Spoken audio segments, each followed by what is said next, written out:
right, DJ LeRoy. NightWatchman, how you doing, buddy? I'm great. How are you? Good. So you know what, NightWatchman, we have an interesting show because we're going to be talking about, of course, the legalization of recreational cannabis in New York State. What do you think? I think it's great. We've really lined up a great panel. And as you can see from the background, we want to give them their flowers. Pardon the pun. Because the people who we brought on represent a set of people who really worked hard to bring this to reality. And while we're going to talk about what's next, I think it's really important that we just take a moment and make sure that we honor them for the work that's been done to bring this historic legislation into reality. So, do you want to start with the introductions? Yeah, you know what? I want to first definitely acknowledge, of course, we would not be here without, of course, the involvement of government, especially on the state side.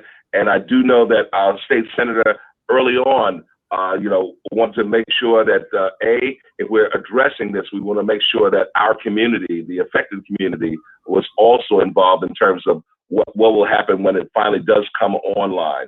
And so I want to bring out Kercena Dozier, the Chief of Staff of State Senator Brian A. Benjamin. Hey, Kercena, how you doing?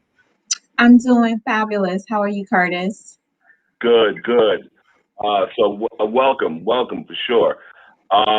Next, I want to also look at, let's say, the small businesses that also may see an opportunity that can come of this legislation. One of the women that really kind of championed that by holding forums and all of, let's say, the what ifs is, of course, Miss Regina Smith, head of the Harlem Business Alliance. Hey, Regina. You're muted, but we got you. How are you? Glad to be here. Thank you. Good. And welcome. Yes. Next woman, I'm going to literally say that she's been on the forefront. As a matter of fact, I appeared on her podcast, and it was a real cool experience. I think I was talking about possibly like development happening in Harlem. She is a mother, she is a entrepreneur, and I would say a ganja activist, and that is Miss Yasmin Hurston. Hey, Yas, how you doing? It's always a pleasure to be on the show. Thank you for inviting me. Absolutely. And of course, NightWatchman. How many shows have we had about cannabis? And we say that we must have these next two folks. One coming out of course, BK by way of Detroit. That is none other than the head of Cannaclusive, Miss Mary Pryor. Hey, Mary. Hi, and correction, I am in Harlem by way of Detroit. Oh, where the heck did I get BK from? I don't know. I have no clue where you got that from, but I love you anyway. Well, welcome. And of course, the man himself, the Doc, who, by the way, we always used to have to coordinate because he was shuttling between here, the East Coast, and the West Coast. And he's still chairman of the Society of Cannabis Clinicians, Dr. Stephen Robinson. Hey, Doc. Greetings, all. It's great to be here. All right. Thank you for coming. NightWatchman, you want to kick it off? You got a question for us? Well, yes. Let's kind of go around maybe and just maybe we can take some time with each of our guests and just get their first impressions of the bill that was passed, their feelings about legalization. And again, as I say, we thank you all for the countless hours that you put in to make this happen. Kercena, of course, we want you to give our regards to Senator Benjamin, and there are other people outside this broadcast, obviously, who put in a lot of time and effort. But everyone here we know put in a lot of hours on this. So thank you for your service. And Maybe let's start off with Regina, and let's hear from you, kind of your thoughts on the bill.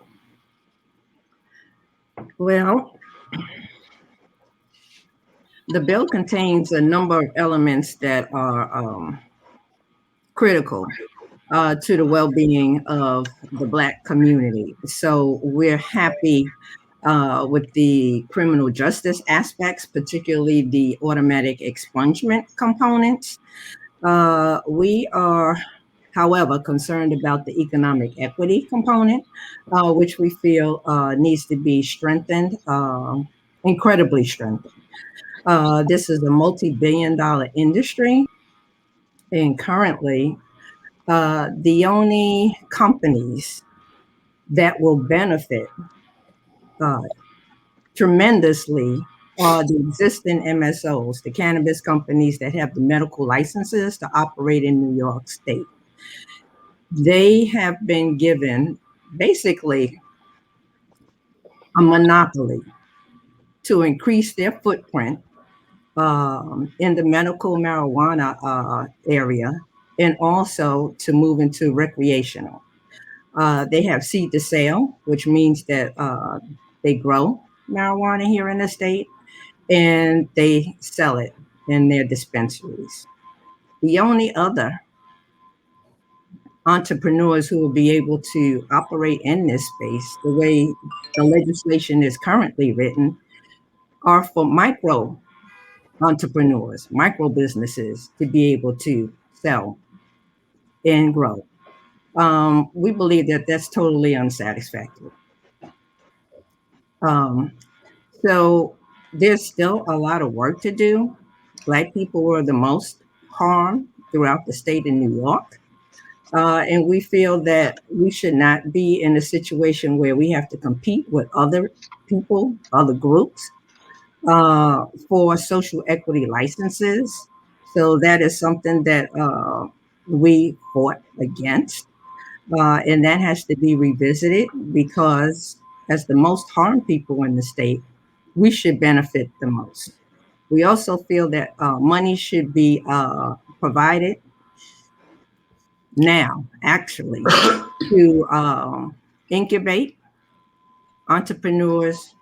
And we have many Black entrepreneurs who are interested in jumping into this space.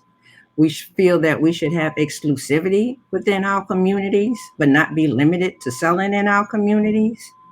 And we believe that we should be able to reduce the wealth gap between Black people and other people by benefiting economically on a huge scale in this industry. Okay. Yasmin, would you like to share your thoughts on the bill? Yeah. So, first of all, just to give a little bit of background on my role here in this industry,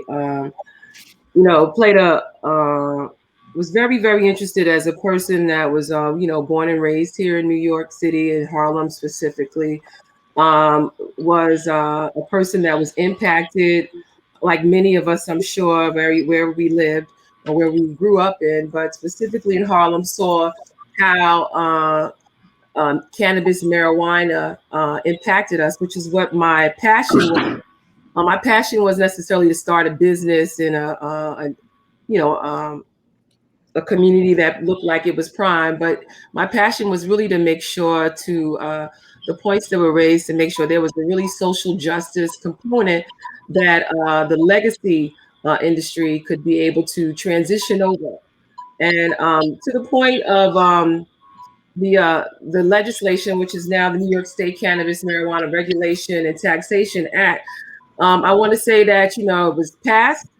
The ink is still fresh.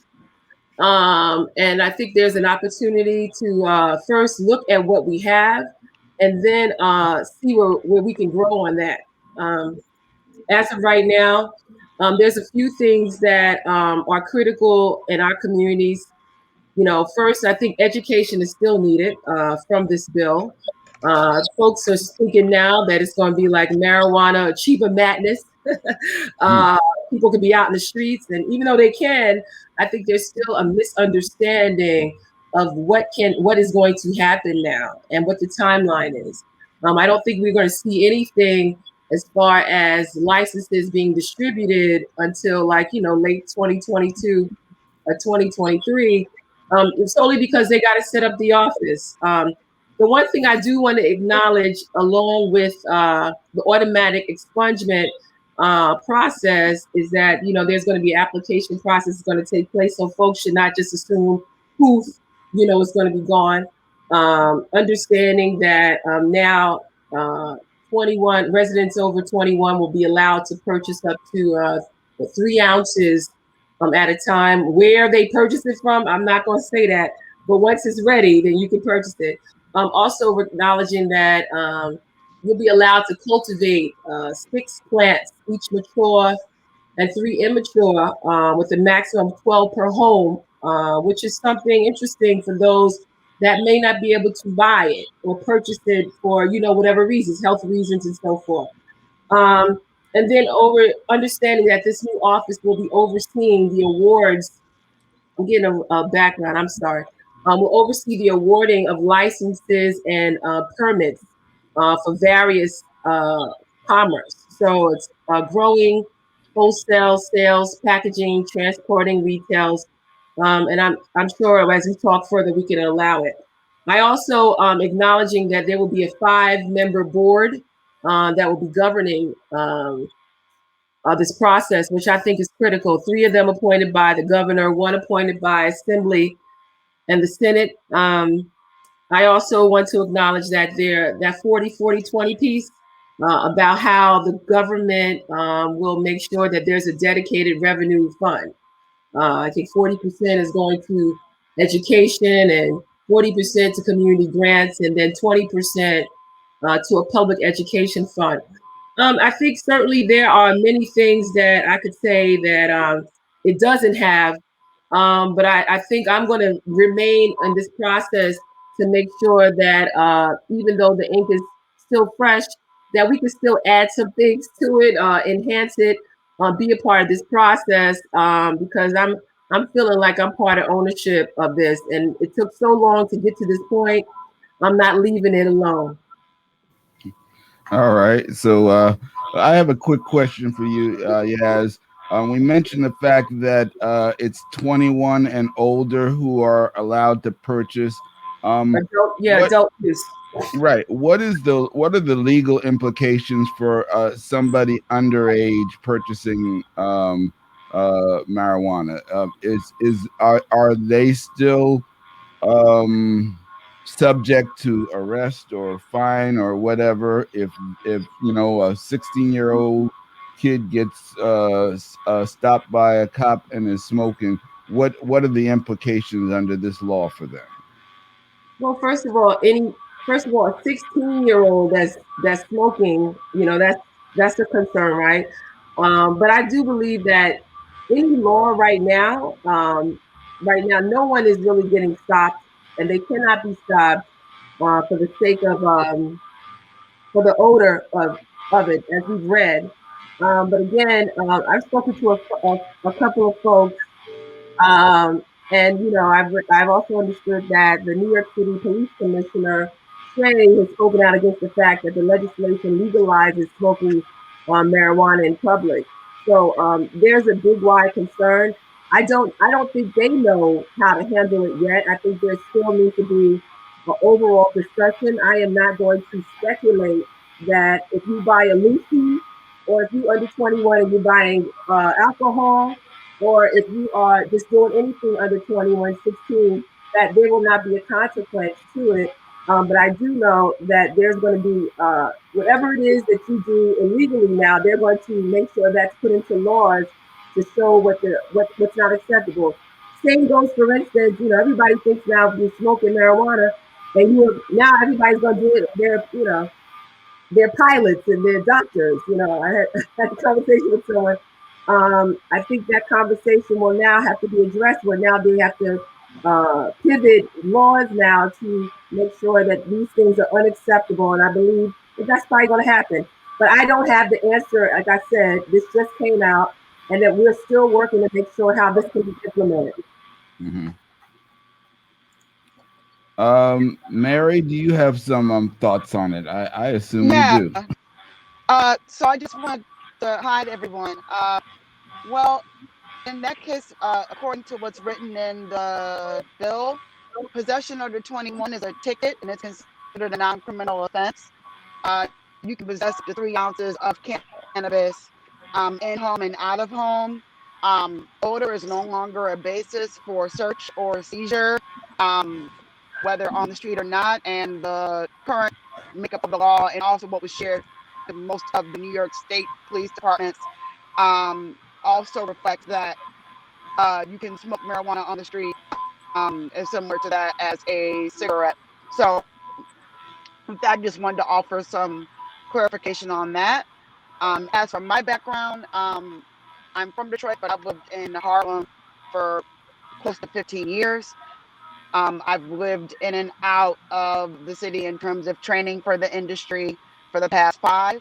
I'm co-founder of a all Black and New York, LA, Jersey-based collective of individuals called Cannaclusive. We're mostly all Black and brown women, and one Puerto Rican member who's from Jersey who was involved in what happened out there as well.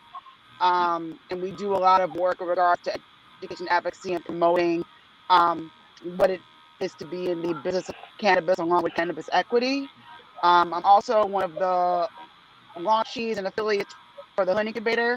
We are launching our program in New York, and we've raised close to, well, we're still raising, but we've raised close to $100,000 to kick it off here. I'm also co-founder of Cannabis for Black Lives, and we started raising money for different cannabis education equity focused groups last year in June, and we've raised close to $100,000 for 3 different organizations based on that work nationwide.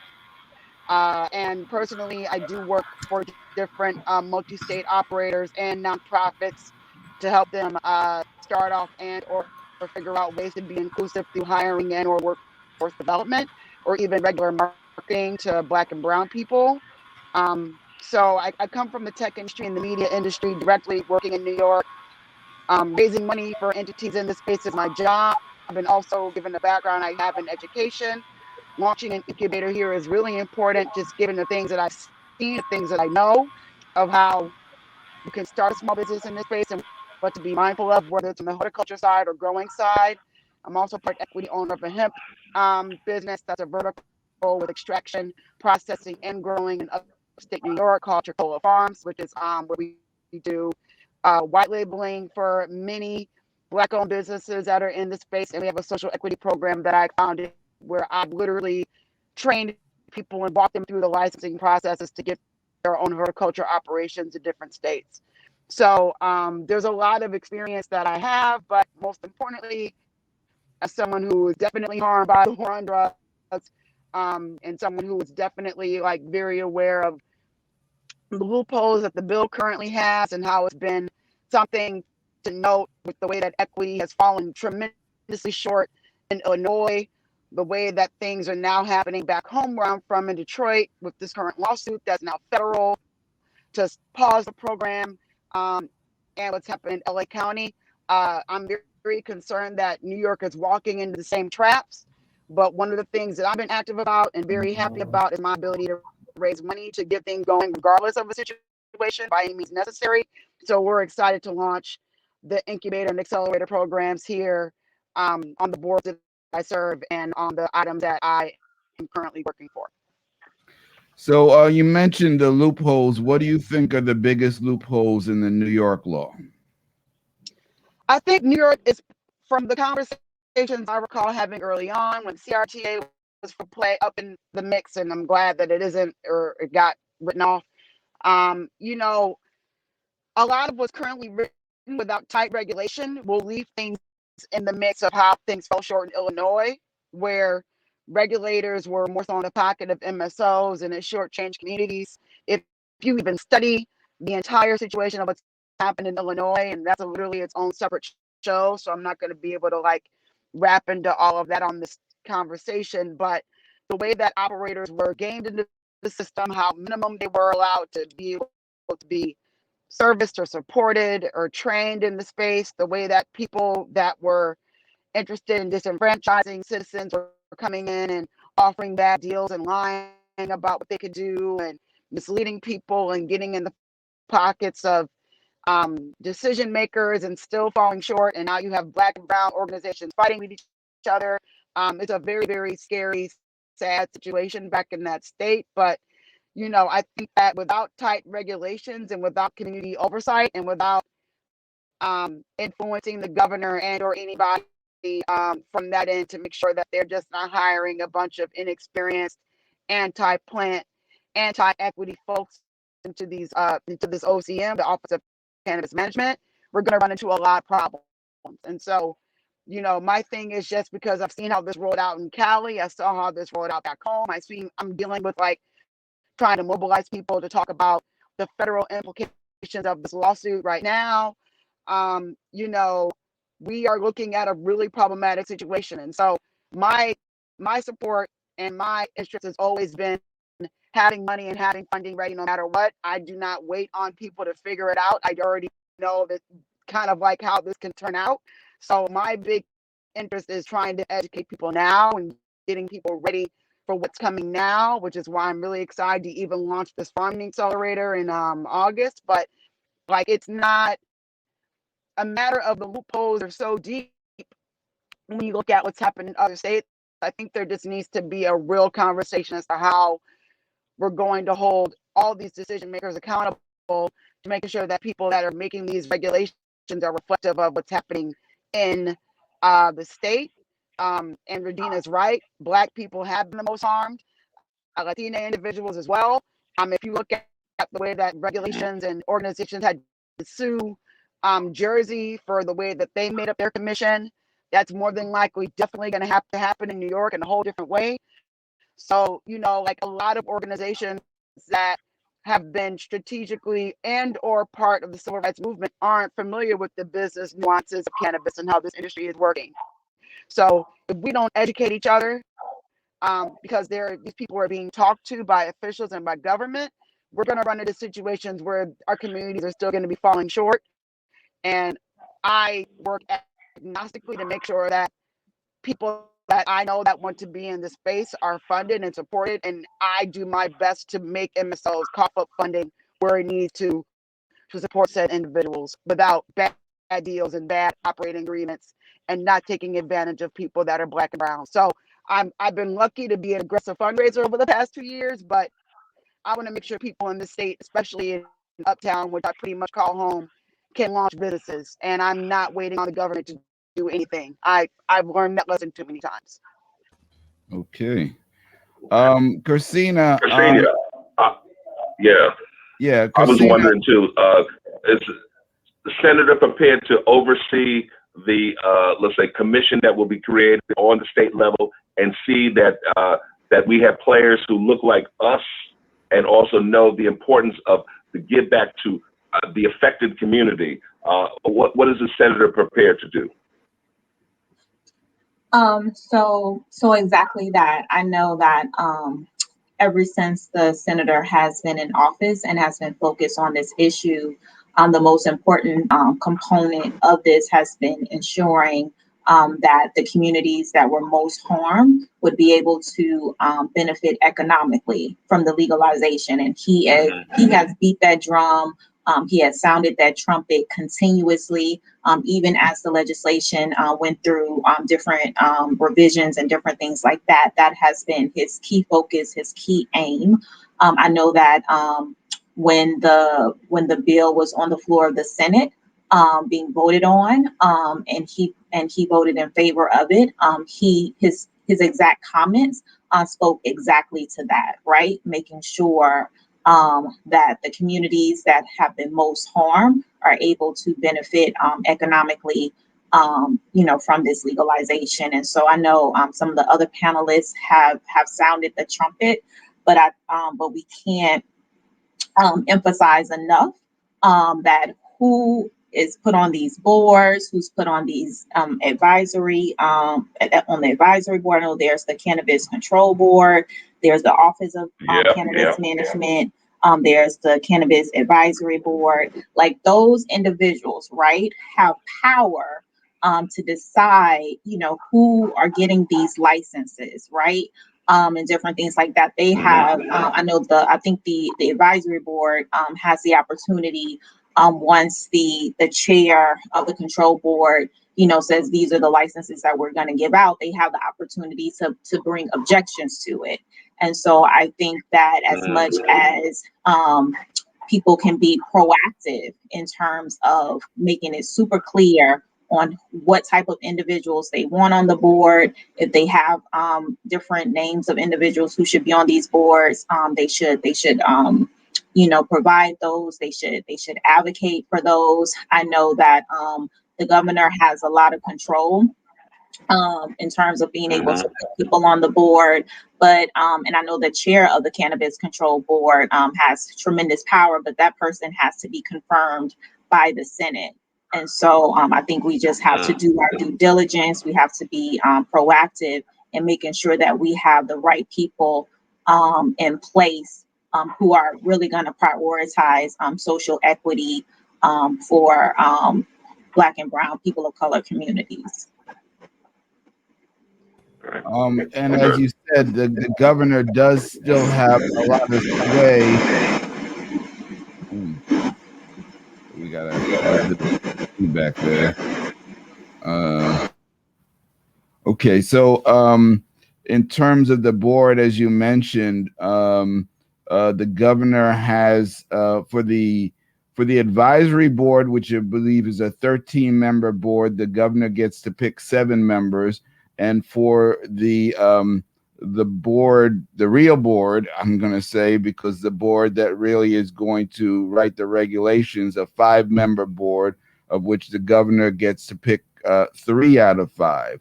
So I'm going to throw that out to people as, how do we address that issue of really a concentration of power here? It's still in the governor's hands.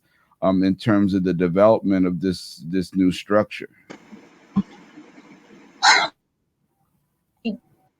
I think the easiest example that we can go to in recent history is looking at the Biden-Harris administration and their cabinet, right?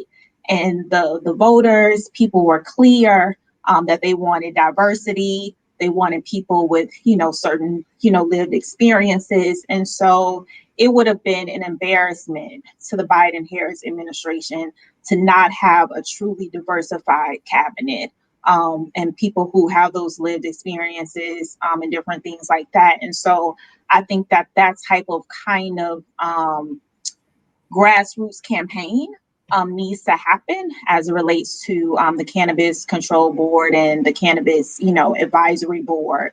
Because a lot of times I won't say a lot of times, but sometimes what happens, in government is that things happen in the cover of night. So people get appointed to positions, laws pass, different things happen, and people don't know until after the fact that, it's happened, or they don't know who the people are who have been put in charge until they're upset.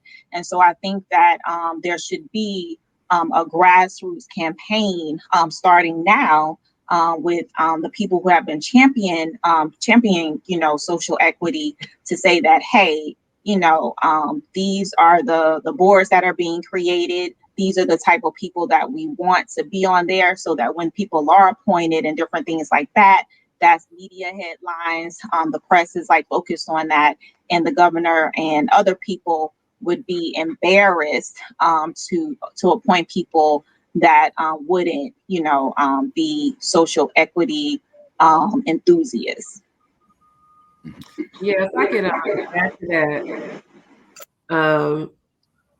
First of all, I want to give a shout out to Crystal People-Stokes, who was the sponsoring assembly, and then also Liz Kruger, state senator here in New York. And first, I want to say that these two women continued this fight. This fight had been happening for a number of years, and before a lot of us got involved in this process, these women really took the time. They were doing this for a minute. I want to say Crystal People-Stokes specifically came in, and I want to call her a champion on this. Black woman out of Buffalo. She was able to move it. And then, we all know that we cannot, because of the failed war on drugs that happened in the 80s, we cannot rely, just on government to do this. There is going to be, to Kercena's point, there is going to be a need for more 30-party validation. There's going to be a need for other entities that are going to be able to add pressure. A lot of this happened, this process happened because of grassroots effort, because of relationships, and because of educating local elected officials, so they'll be able to get to the point to even vote for something like this. I mean, a lot of these terms that we're hearing are foreign to some of these folks that are like, coming out of different areas of New York, and they want to acknowledge that they had to learn this stuff quick for them to be able to get on it and represent what was right for their constituents. To the point of the board, I believe right now the numbers are 5-3 coming from right where we heard. I also think there'll be an opportunity here for some, from what I'm hearing is happening in Albany, there's some opportunity for some leveraging that can take place. So the numbers can probably be more of a agreed upon understanding of who would be on the board. But again, I think the board is one thing. I do not think that this is all about just allowing this board to make the decision. It's going to be constantly, the squeaky wheel, and continue to be agitating on what's important to us. Yeah. I'd like to jump in. Hold on a second. Too many buttons to push. Okay.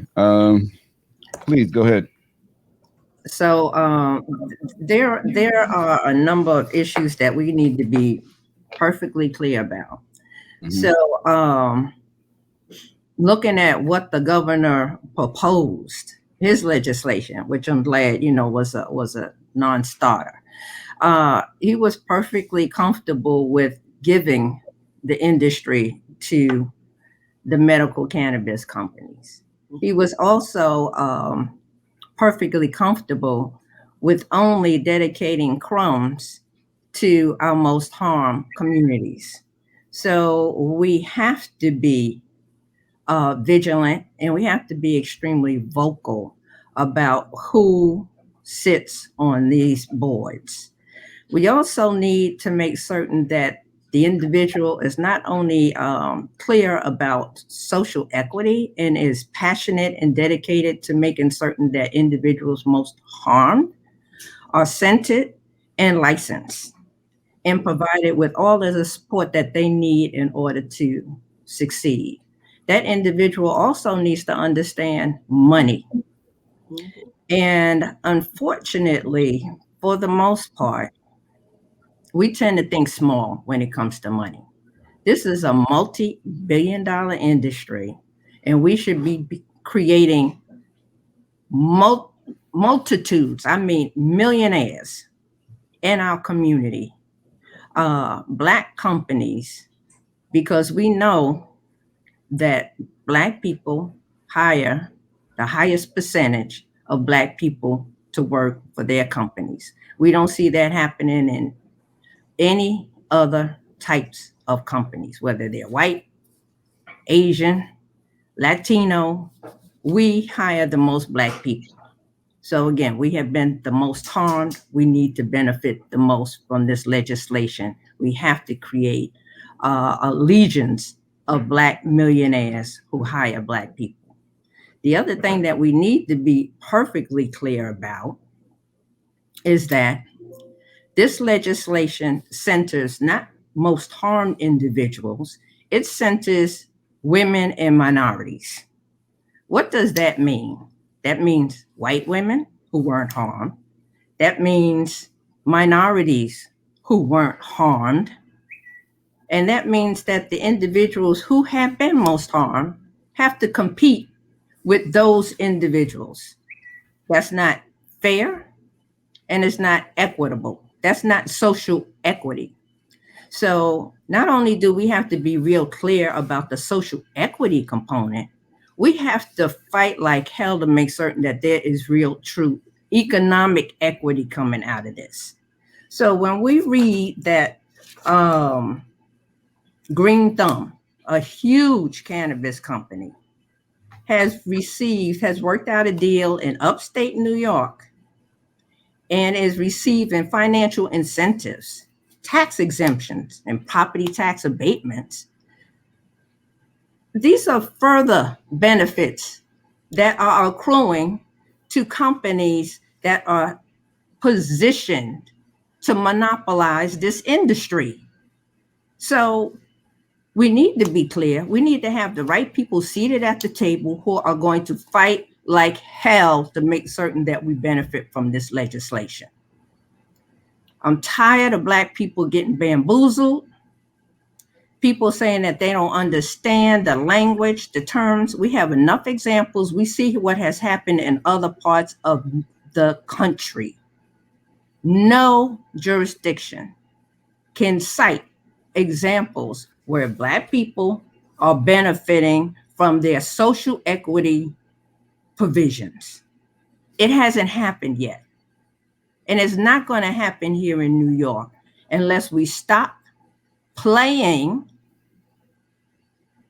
and we focus on what needs to happen for our people and we make certain that it happens. No, Dr. Stephen, you're last but certainly not least. Well, I hope I'm not the last, but I couldn't agree more with the sentiments that everybody's expressed. That this law is only a beginning, and that the devil is in the details. It's really critically important to look at those appointments to each of those mandated positions. Not only on the control board, but the advisory boards, the position of the executive director, and the position of the chief equity officer, who is charged with responsibility for developing a social equity plan. And let me back up and say that, as a physician, I did my training at Harlem Hospital. And then I worked at City College in the Sophie Davis program to move that process along for it to become a fully accredited medical school. It didn't happen when I was there, but it did happen. I moved to California and had been involved in medicinal cannabis since 2009. And I realized that I didn't learn anything about the medicinal aspects of cannabis in my medical education. The only approach to cannabis was as a drug of abuse. And so there was a long process of self-education that had to take place. And fortunately, California, as being the first state in the country that authorized medicinal cannabis, there were a lot of clinicians who'd been involved within the arena for nearly a decade before I got there. And so many of them were involved in an organization called the Society of Cannabis Clinicians, which is focused specifically on educating both clinical providers and patients about the medicinal benefits of cannabis. And I'm still involved in that program. I am currently its president, and I'm glad to say that we have now very recently expanded our membership to on 4 continents. And we have educational programs online and a lot of resources for both clinical providers and for patients. Now, having come to California where they had a medicinal cannabis program in place, and seeing the process wherein California came and gone through its legalization process, I must say that from the outset, the document of this legislation has a number of, I think, real advantages in terms of comparison to other state legalization programs. I think that it does allow for more of a horizontal organization of the industry.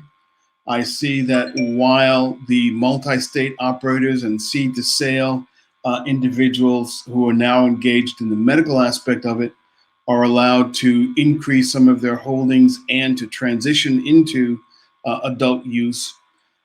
There's also organization within this legislation that allows for more horizontal organizations so that you can have licenses for growers, for manufacturers, for delivery services. You also can have licenses for public consumption lounges. And so I think this kind of specific horizontal organization allows for greater participation without having the immense capital requirements that a seed to sale MSO has to have. So I think it does allow for a lot more greater participation and a lot greater innovation in the industry. I must say at the outset, I'm looking just at the verbiage, okay? And we understand that all these words are nice, but the devil is in the details, and it's critically important to look at who is in these particular slots that get to implement the regulations and the licensure process. But in terms of the verbiage, right from the very beginning, I'm glad to see that this law recognizes that the war on drugs was an abject failure. And it also articulates the fact that communities of color were primarily the targets of that failed war on drugs. And from a state that had the Rockefeller drug laws, I think that is a welcome admission that that policy was wrong and that communities were disadvantagedly harmed by that process. I do think that there are a number of opportunities in the law that obviously everyone needs to watch very carefully. I do see that the intent was to set up the social equity program so that new licenses are at least articulated to have 50% going to social equity applicants, that there's a provision to set up incubator systems that will encourage people from disadvantaged communities to get involved in the industry, along with coaching processes after they receive their licenses.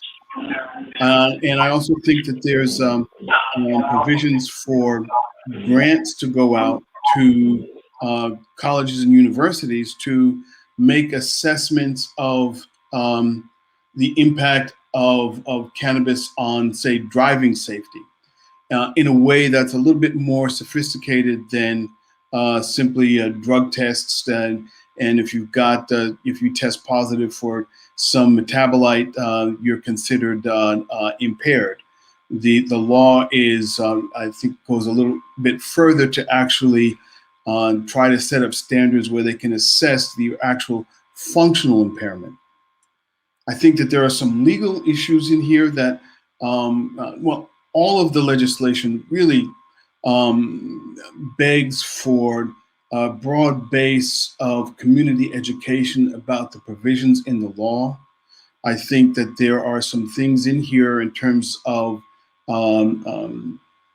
removing the positive test as the only reason to trigger intervention by, say, child services or parole boards, that something else beyond just the use of cannabis has to be documented before some kind of intervention takes place that interferes with parental rights or with people on parole. And I think this is an important innovation that people need to really know about. And lastly, I do have some concern about the fact that the control over medicinal cannabis is being transferred from the Department of Health over to this new Cannabis Control Agency. And I'm not sure, I don't exactly know how that is going to improve the use of medicinal cannabis in the state. I do have some concerns about that.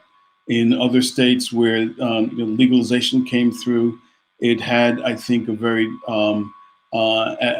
detrimental impact, at least initially, on the medicinal market and the availability of medicinal cannabis for patients, both in terms of access to the actual material and also the price increase that took place. Now we know that there are research licenses that also being granted as part of that. How do you feel that fits in terms of us moving forward with a more robust medical cannabis program? I think that's excellent. That is certainly a start.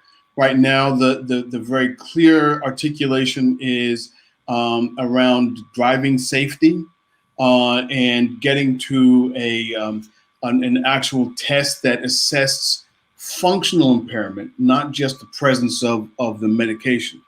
So that it specifically said that they had to tease out the fact that people who have developed a tolerance for some of the effects can functionally be unimpaired, but that the test that they want to develop is to actually look at how you are functionally impaired regardless of the level of the medication or drug in your system. And I think that's an important distinction.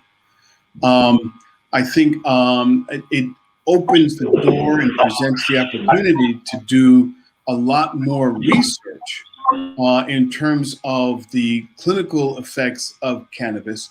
It remains to be seen what institutions are going to take that up. There's always the trade-off between the local control and then the federal prohibitions. And it says in the document that employees have the right to use cannabis. Employers cannot interfere with that unless there's some impact on some federal access to funds or something else.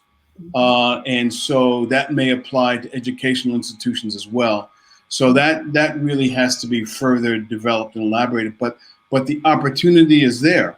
And I think this legislation presents a great window of opportunity that, as far as I can tell from other legalization frameworks in other states, this is well in advance of what exists in other places.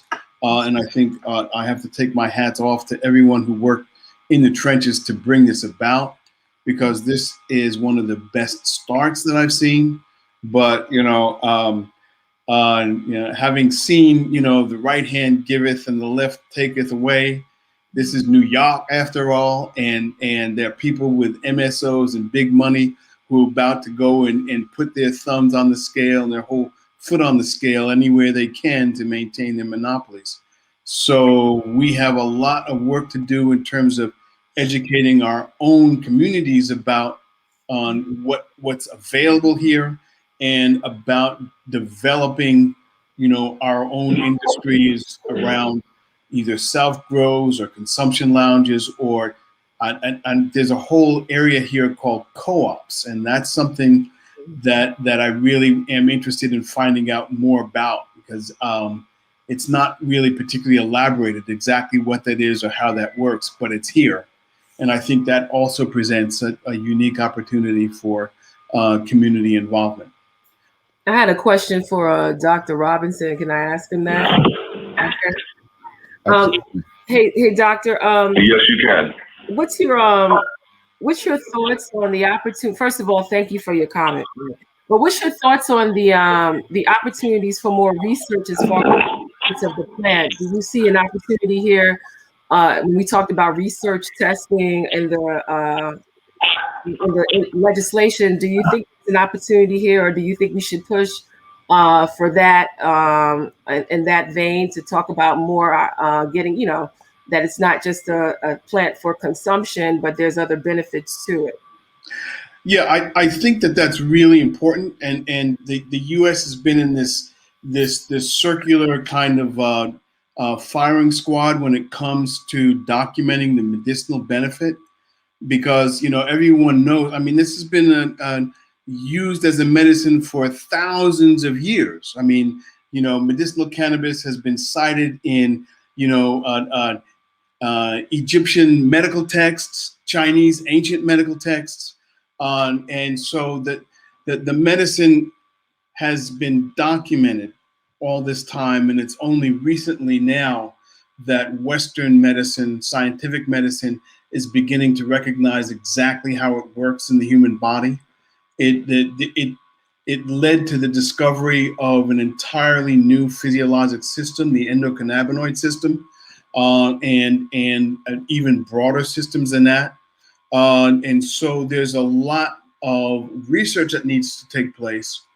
But we're in this conundrum that, because of the federal classification under the Controlled Substances Act as a class 1 substance, the research allowed it has been very, very narrow.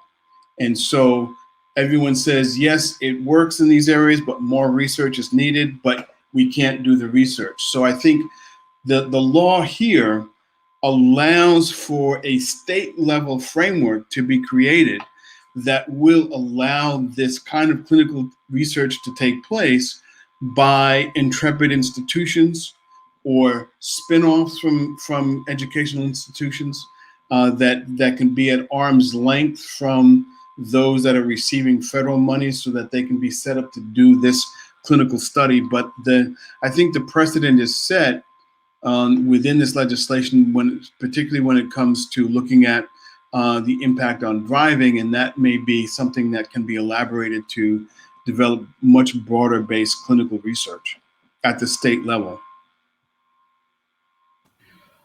There's one particular thing in the bill that we hadn't really talked about, and that was the creation of a chief equity officer as part of the Office of Cannabis Management. I wanted to just get your thoughts on whether this was something that is ceremonial and had no teeth, or whether we thought this was a real position that's going to have an impact on us actually implementing the social equity portions of this. And so anybody wants to chime in on their thoughts on that? Well, I think for my cursory read of this, and I have not lived with this legislation like many of you have, so I've been feeling like somebody cramming for a final exam in undergrad school, going through this 128-page document. But it seems to me that the social equity officer has a lot of responsibility invested in actually laying out the format and the policies and procedures for the social equity program. There's supposed to be they in consultation with the advisory board develops the social equity plan, and the goal of which is to make sure that 50% of all licenses granted go to social equity applicants. So this is a theoretically a very, very important role for my read. Yeah, I mean, the verdict is still out, right? So I think the people that take these positions, Kat Packer, and I think it was in LA, she took this responsibility very seriously. She came from a background in law and had the responsibility of doing this there, and then she made sure that people were accountable. I mean, it depends on the person that they choose. I think, Kercena, you probably know a little bit more about what the thoughts were here, but I mean, Bob, I mean, to your point of, I mean, we could do the regular Harlem game, like, oh, this is not going to be anybody. They're going to just have somebody they stand in. They're not going to do a real good job. We could do that. But I think it's an opportunity here that I don't need to hold somebody accountable, not have a ceremonial MWBE person, because it's not about that. This is really about somebody who understands the holistic approach of this.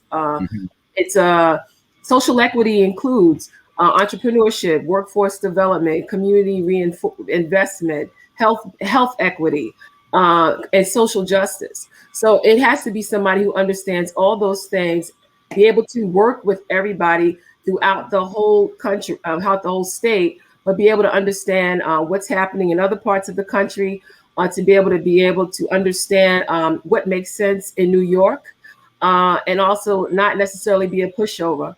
So I think the verdict is still out. I think again they're still setting it up, and I think a lot of us here will not be by the sideline to just say, oh, okay, who you got, and then work with. I think we're going to be playing a big role in seeing who makes choices. Right. I know I am. And so I think that's critical to have people that understand what this is about.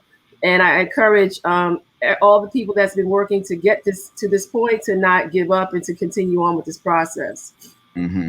Yeah, I think it's important that everybody start looking for candidates to fill these slots, and obviously making sure that for the slots that are controlled by our legislators, that we start to identify people who could really be valuable in these roles, and make sure we have communications with people like Kercena and all of the key legislators, so that we can make sure that there is a population of people who can step in immediately and make sure that they have our best interests in mind. One of the things that we played a role in was, Yes. You definitely hold accountability, but you also work with our electeds. I would say specifically the state senators, Benjamin. I would say Crystal People Stokes. I kind of say that you have to also be a part of the discussion with them to empower them and to let them know that they have the support so they can push for these items. I mean, so many times we sit back and we just let them do things, and then they sit around like they don't know they have the support to move this forward. So I mean, I think we have began to be a part of these coalitions, or we're sounding boards for a lot of them, to make sure that they understand the importance that these positions have. But again, I just need to say that it is not going to be on the government alone that's going to have to be doing these things. I mean, we plan on doing a lot of other opportunities here to be third-party validators. I have moved from, I was doing the New York Minority Alliance, I think, for the point of this part of creating legislation language, which I want to say was critical. But now, there needs to be other things happening. And I'm sure you'll find a lot of new things coming up on board, all these things happening. But a group of people that are serious about it need to make sure that there's something in place. We want to put together an entity that will monitor these programs, make sure that funding is going in the right places. We want to do a Chamber of Commerce on that. And doing a Chamber of Commerce not only allows, again, just a monitoring process, we want to also make sure the funds that come out of the sales of marijuana is in a place too. I don't think many folks understand that this is still federal, so you can't put the money in a bank. All the multi-million dollars that are coming about, it won't go into an FDIC thing. So you have to really think about where these dollars are going. And I'm really interested in how we move forward in finding spaces that are state chartered that will allow businesses to also flourish in that manner. Regina, you have any final thoughts as we are in wrap up mode on this? Yeah, Yasmin touched on the revenues that are going to go into the fund. And we just want to caution everyone that we need money now. I mean, the community and our aspiring entrepreneurs need money right now. So billions of dollars were put into the budget for other communities, millions and billions of dollars for other communities. We did not get dedicated funding, which we should have. And the funds that are going to go into the reinvestment fund will be made available, I would say, 12 months, maybe 24 months down the road. We need to be positioning our people right now, this minute, right now, to be able to open up these businesses and I think you might have read about the incredible success of those businesses that were first to market. That's the position that we need to be in. We need to be first to market. Again, we need to have exclusivity within our own communities. We should be the only ones allowed to sell at the beginning of legalization, so that we can become established and we can grow our businesses. That's incredibly important. So these are, looking at it from a business perspective, again, to reduce the racial gap, to empower our community economically, which will reduce disparities across the board. When it comes to health, education, mental health, all of those things are critically important, and we suffer tremendously. We saw that during this pandemic, Black businesses did not get contracts. Okay. Billions of dollars were spent, but our companies did not get contracts on either a state or local level. And when I say no, okay, maybe there were a few, but in terms of the dollar amount, we're talking about less than 1%.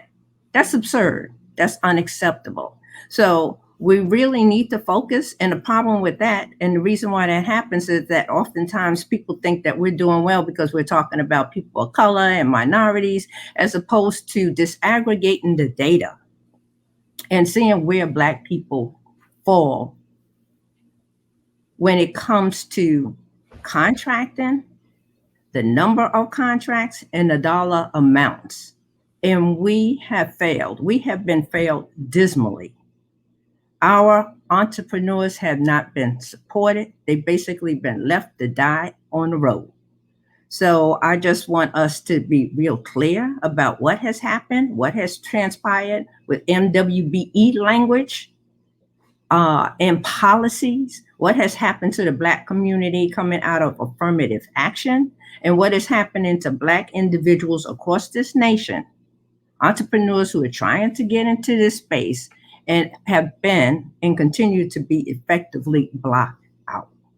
So yes, Yasmin is perfectly correct that we have to be vigilant, and we still have to fight. We had hoped that more would be put into the legislation so that we wouldn't have to fight this hard. We were advised that the legislation was critically important, but now we have to take the fight to the regulations, that part of it.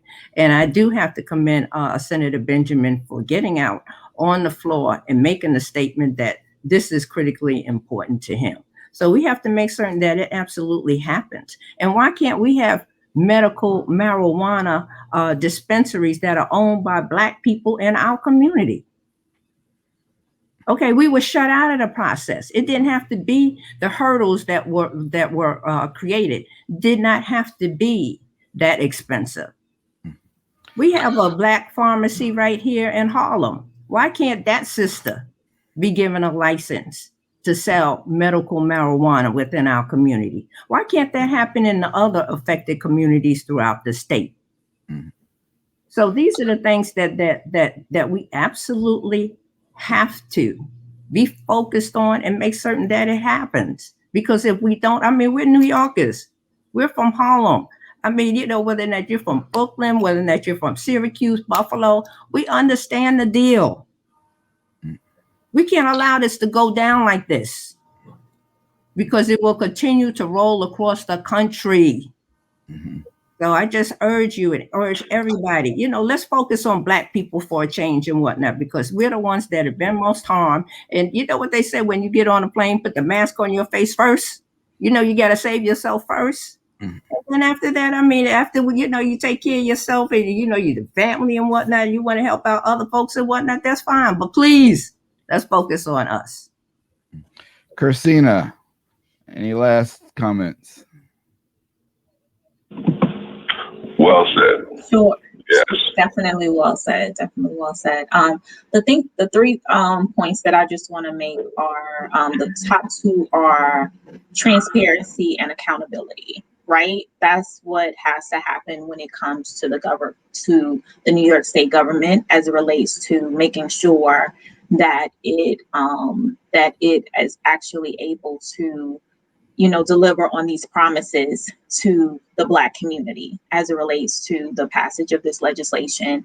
All of the, the talking points and the messaging that's coming forth from the state legislature as it relates to this law is that this is the most progressive legislation in the country, is doing the most from a social equity perspective to help to right some of the wrongs as it relates to, the war on drugs, which disproportionately impacted, Black communities. And so, so they are, peacock proud as it relates to this legislation and what they're looking to do. And so I think what you just have to do is just make sure that you hold them accountable to what they're actually saying. And so all of the different points, that they're making in their press releases, and these media statements, holding them accountable to that. And I think to Regina's point, being able to have the right data that's tracking that, I think that there has to be a lot of accountability as it relates to how this law actually gets executed. I know a lot of times, in government, people are concerned about the data after the fact, right? And it's like when you look at the data after the fact, you're like, wait, you said, the program was supposed to work like this, but it's actually not, when we really look at the data. And so I think being able to make sure that there is, transparency in how, these licenses are being given out, in terms of, how the money from the revenue fund is being distributed and where, just having so much, accountability as it relates to that. My third point is that if you are, and I think Yasmin, makes this point, if you are just looking to the government to do the right thing, you are going to be sorely disappointed, sorely disappointed. I believe that the government alone can't do it. And that there has to be, sufficient public-private like partnership, to actually get things done, because there's just gaps, right? The government can only do so much. And so I think being realistic about what the government can actually do, creating those private partnerships. Like I know Regina talks about how, being the first out matters, right? And so if you're looking at the government and the government funding to make that happen, then you're probably going to be disappointed, right? And so how do we create, some of those public-private partnerships to ensure that, our community can do those things? And so those are my 3 points: accountability, transparency, public-private partnerships. Great. Dr. Stephen, some last comments.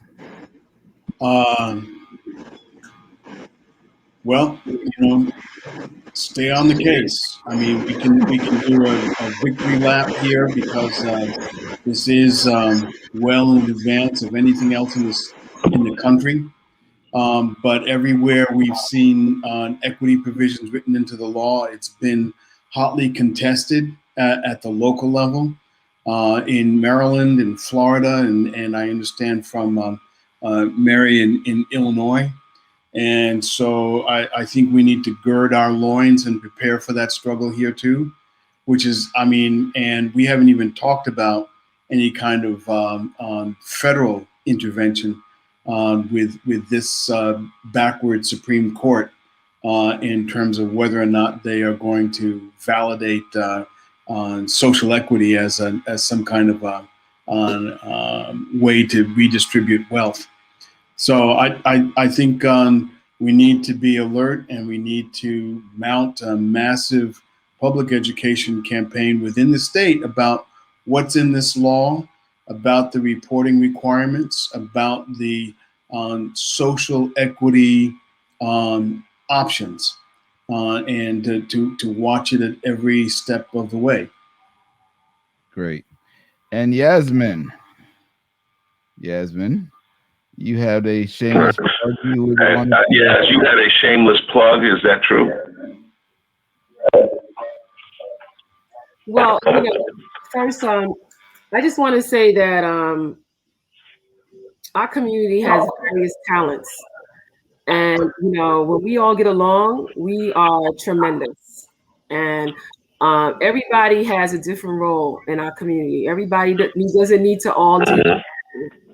And I definitely think that everyone plays a role. Like somebody's in politics, somebody's in business, somebody is in social justice, somebody's in legal, somebody, But overall, I think we all have the number one thing that we care about, and that's our people, Black people. And I think that as long as we organize, understanding what the overall goal is here, then we should all play our part in making this achieve the victorious end that we need it to be. And that's just in everything that we do.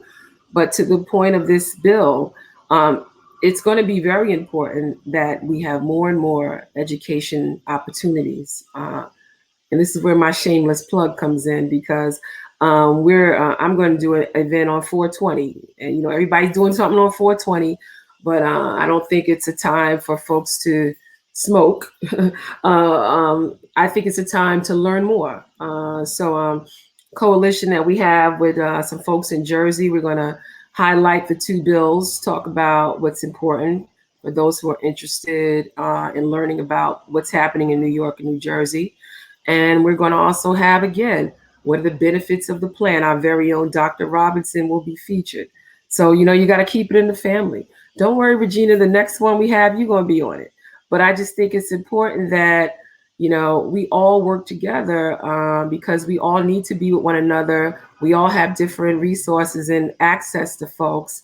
And I'm certainly coming back now that I'm empty nesting, that I can be available to do these things with my peeps.